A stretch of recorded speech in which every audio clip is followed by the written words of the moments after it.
여인협의 생활법률 시간입니다. 오늘은 임대차 보증금 반환 문제에 대해 알아보도록 하겠습니다.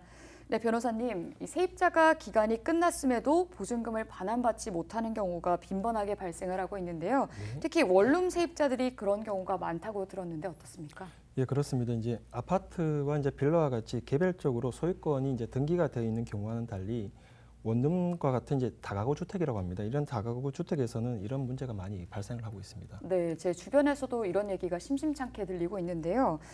보증금을 주고 원룸에 입주를 했는데 건물이 경매에 들어가서 보증금을 받지도 못하고 쫓겨나는 경우도 빈번하다고 하는데 어떻습니까? 네, 그렇습니다. 이제 기본적으로 원룸과 같은 다가구 주택은 여러 세입자들이 이제 거주를 하고 있습니다. 네. 그런데 이전 세입자들이 건물에 도대체 보증금을 얼마를 주고 입주를 했는지 이 부분은 집주인이 알려주지 않으면 공인중개사 역시 알 수가 없습니다. 네. 그렇기 때문에 이런 문제가 발생하고 있습니다.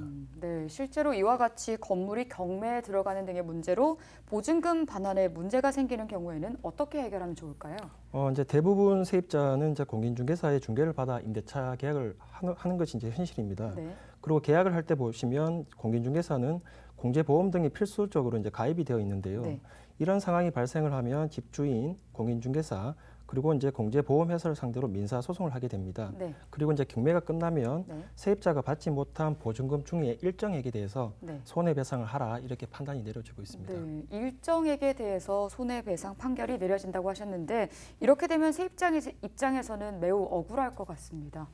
어떻습니까? 이제 그 이유가 네. 집주인의 경우에 이제 경매가 들어갈 정도면 이미 이제 건물에는 근저당이라든지 은행 대출금이 엄청나게 많이 있습니다. 그리고 이제 다른 재산도 없기 때문에 네. 집주인에 대해서는 이제 전액의 손해를 배상받기란 현실적으로 불가능합니다. 그러니까 결국은 공인중개사 및 공제보험회사에 대한 배상만이 이제 문제가 되는데요. 법원은 무조건 공인중개사의 전액 책임을 인정하지는 않고 세입자 역시 계약을 할 때 보증금을 반환받을 수 있는지 스스로 이제 확인할 수 있는 주의 의무가 있다. 이런 점을 전제하에 적게는 30%에서 많게는 80% 사이에서 감액하는 판단을 내리고 있습니다. 네, 수수료를 주면서까지 공인중개사를 통해서 계약을 했는데도 문제가 터지면 보증금 전액을 돌려받지 못한다는 게 좀 세입자에게는 가혹하다 이런 생각이 드는데요. 네. 이러한 문제를 미리 방지할 수 있는 방법이 있을까요?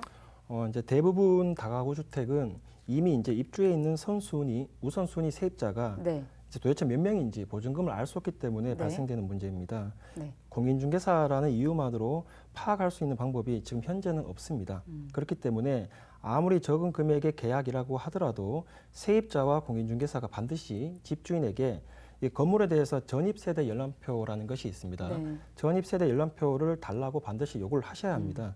그리고 전입세대 열람표의 우선순위 세입자에 대한 보증금이 얼마인지 예를 들어서 확정일자가 언제 밟았는지 이런 문제에 대해서 스스로 모두 다 파악을 하셔야 될 필요가 있습니다. 네, 그러니까 계약을 할 때 집주인에게 전입세대 열람표를 반드시 요구를 해야 되고 또 공인중개사를 통해서도 전입세대 열람표를 반드시 확인을 하라 이런 말씀이 네, 맞으십니까? 그렇습니다. 네, 알겠습니다. 네, 변호사님 오늘 말씀 고맙습니다. 감사합니다. 네.